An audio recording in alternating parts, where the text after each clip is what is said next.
Well, hello there, and welcome to this episode of the Terri Cole Show. I am so happy that you are here.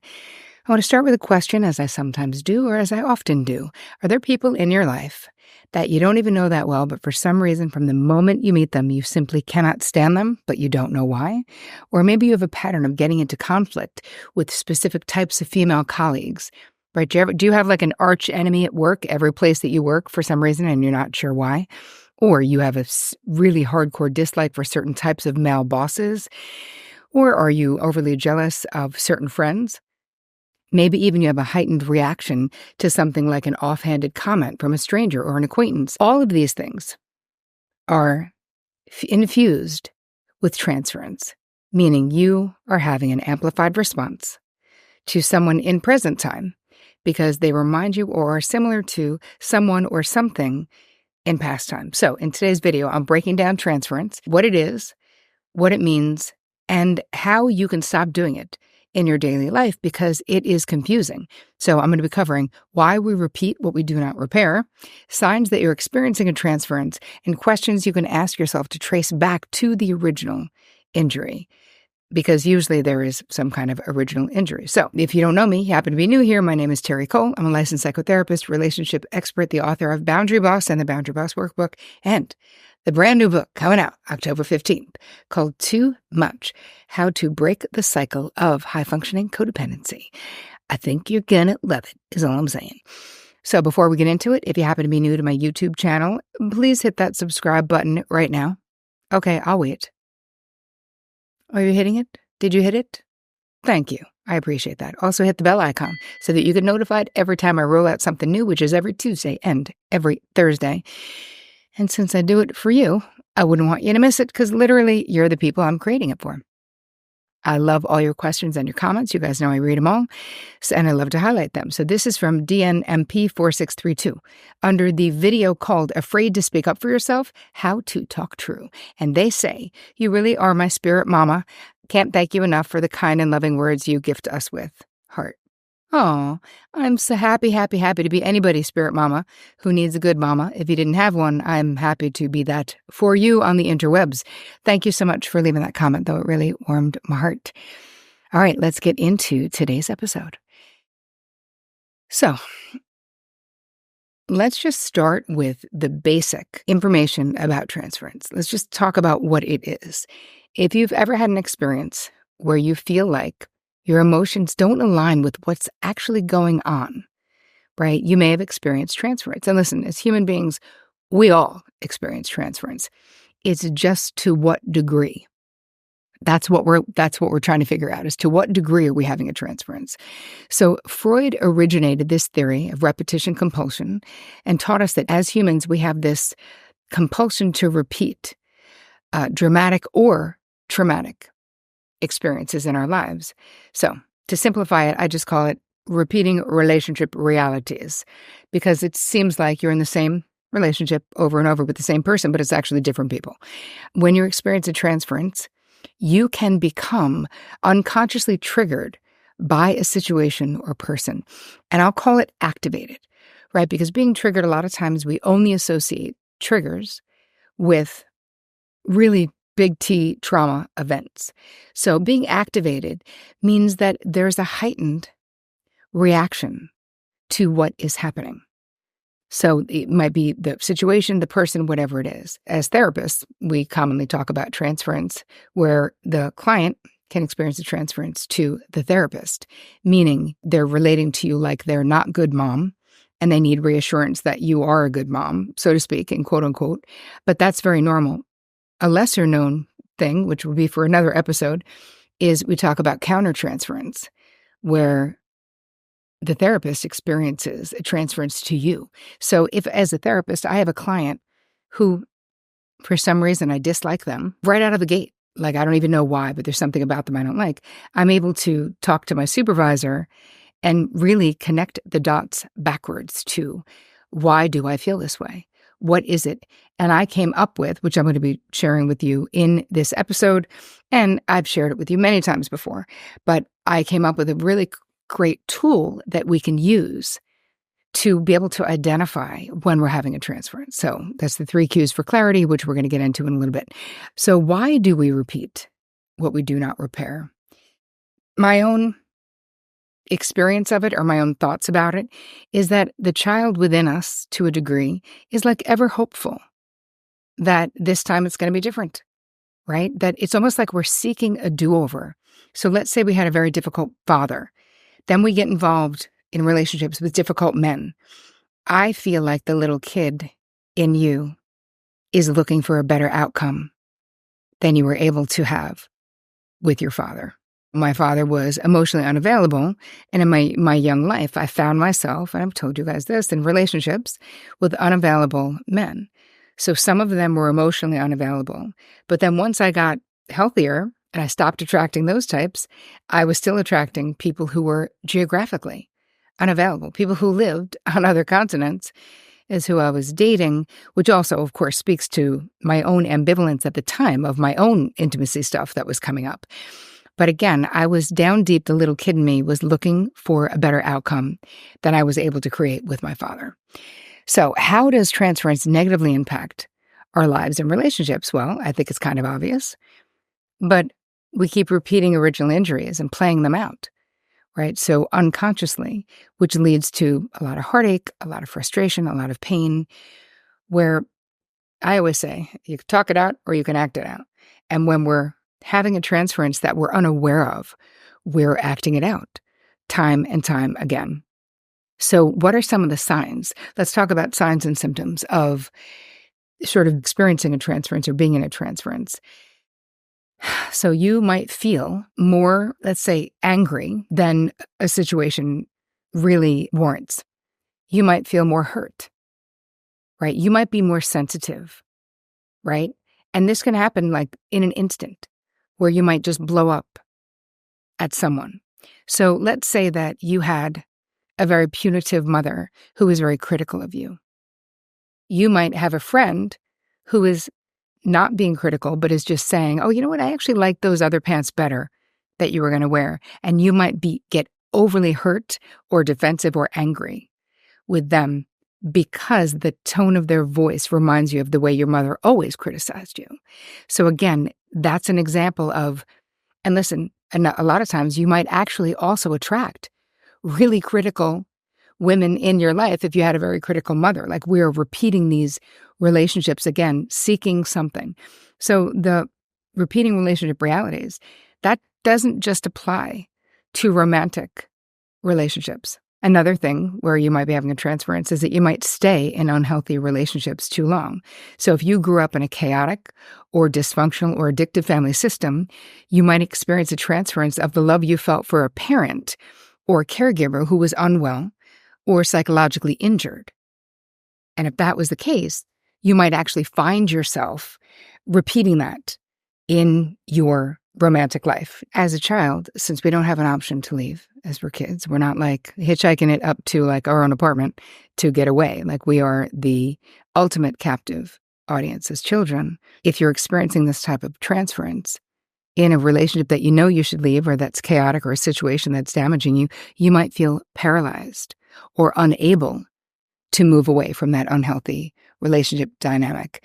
Because here's the thing, love and chaos went like that at an early age, or love and pain went like that. So a lot of times what we're really doing as we're trying to untangle what this is, when you can identify when you're having a transference, it can make it so much easier to untangle what is actually going on, because it's you aren't powerless, but it can feel so real because we're sort of, again, repeating these realities of what we experience. But what really needs to happen is we need to be able to talk about the original injury. We need to heal the original injury. So if we heal it by journaling and talking about it, then we don't have the same compulsion to act it out. You might literally feel obsessed with someone that you just meet, or so like an attraction or like a repulsion.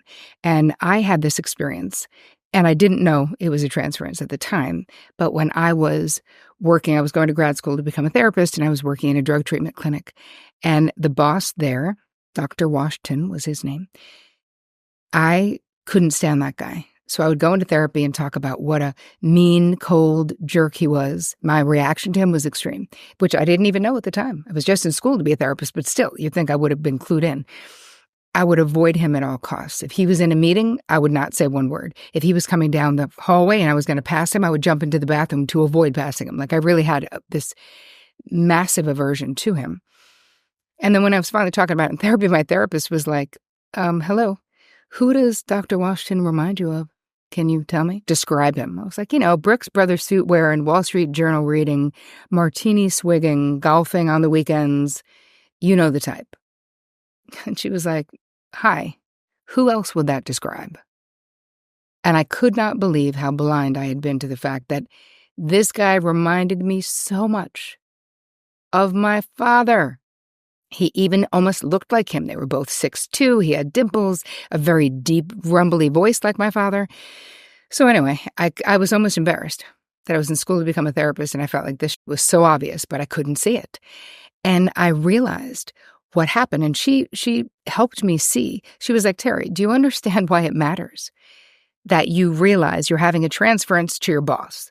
And I was like, yeah, it's uncomfortable. She's like, no, you become your 10-year-old self in front of him. So how is he ever going to know how capable and smart you are if every time he's around you turn into an 8-year-old? And I was like, a good point, actually. That is fair. That is a good thing. So anyway, I feel like that's a very clear-cut example of what having a transference to someone is. But it feels so real, you guys. Like, that didn't happen when I was 10 years old. Like I was already a way grown-up adult when that happened.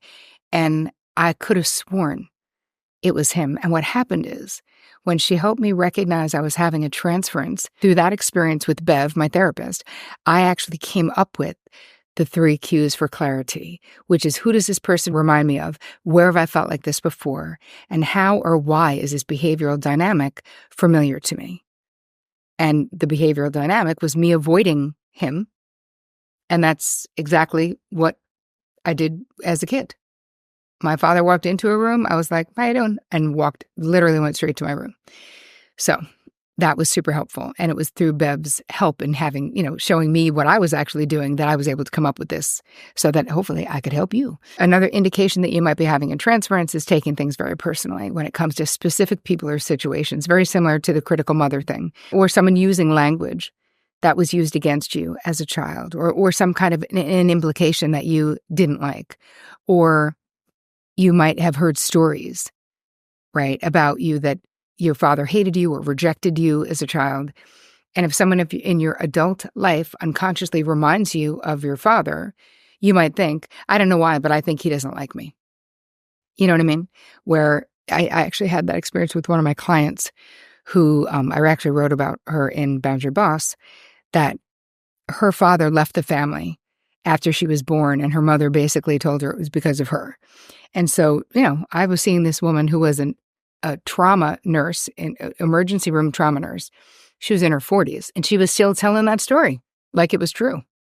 And I was like, hello. And of course, she was repeating relationship realities all over town, abusive, neglectful, just all bad stuff, until we were able to get all that crap up and out of the basement of her mind and really connect those dots.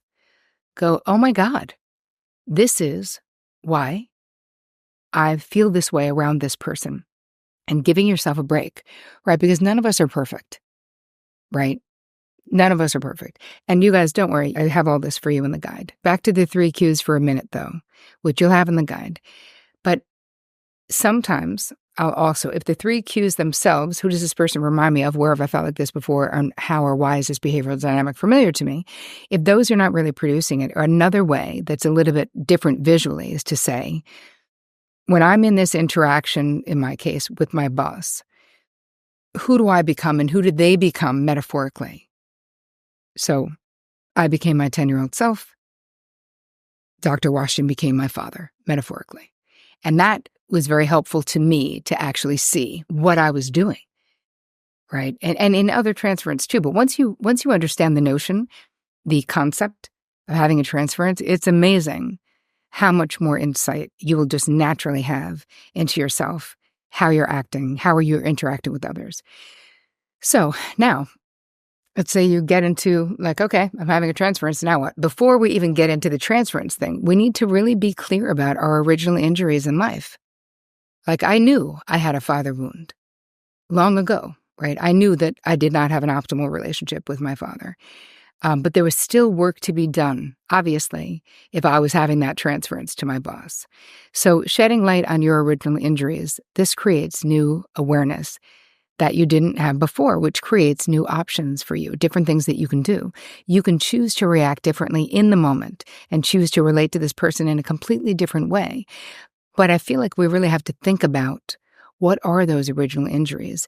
Who are the people who get on your nerves? What are the things that you fight about in your relationships? Another thing that's really important when you're having a transference and to avoid having a transference is staying present, right? Become the observer. Like, wow, I feel activated right now.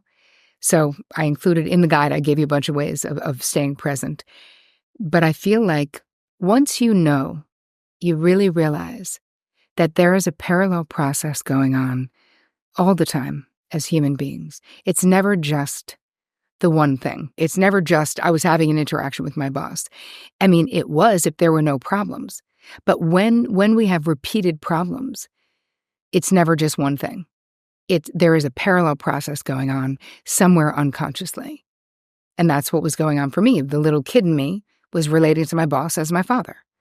So I bet you guys can now hopefully use that example to think of ways where might this be happening in your life as well. Another thing that is super important to my own healing and my ability to stay present is meditation, right? It can also help to repeat, now is not then, because it's not, right? In my mind, now is not then. And especially if I identify, sometimes I would have a transference to Vic, a mother transference, something that my mother did that then I was sort of transferring onto him. And I remember Bev saying to me, Tara, when it's happening in your mind, say out loud, Vic is not mom. I was like, okay, I'll try it. And it really does help to remind yourself that now is not then, and that person is not the original perpetrator of the injury, whatever the injury is, if you're having a transference. I mean, listen, last thing I want to say about this is just because we're having a transference doesn't mean that person's not being an idiot. They might be being a jerk. In my case with my boss, he really wasn't doing anything wrong. He really wasn't. He just was a quiet guy, which I, did all this transferring onto him about. But someone may be being difficult. That may be the reality. But if you have an extra huge reaction to it, that's about you, right? When we talk about triggers, one of my friends, Dr. Shafali, I was doing an Instagram Live with her, and she said something that really struck me, that she said 100% of the time when you are triggered, it is because of you. Something in your lived experience, like your triggers live within you. That's why that person bothered you, even if they are being a jerk. But your triggers are because of your lived experience, because there's something in you that needs your attention. There's some experience that needs your attention. And I really got that, and I loved it because it's very empowering to feel like if when I'm triggered, and now I'm not saying reacting, right? If someone is being a jerk and I'm having a normal reaction to it, like I'm annoyed because they're being an idiot, that's not what we're talking about. Being triggered means you're having an amplified response, an obviously amplified response to something that's going on outside of what would be a regular response, because it's being fueled by that unresolved injury from the past. So when we know that it's our lived experience that creates these triggers, it makes it so much easier to be like, okay, so what original injury needs my attention? Let me give that injury my attention. Let me journal about it. Let me talk about it. Let me talk to a friend about it, or whatever it is. So I hope that this episode on transference added value to your life. I hope you found it helpful. I hope you guys have the most amazing, illuminating week. And as always, take care of you.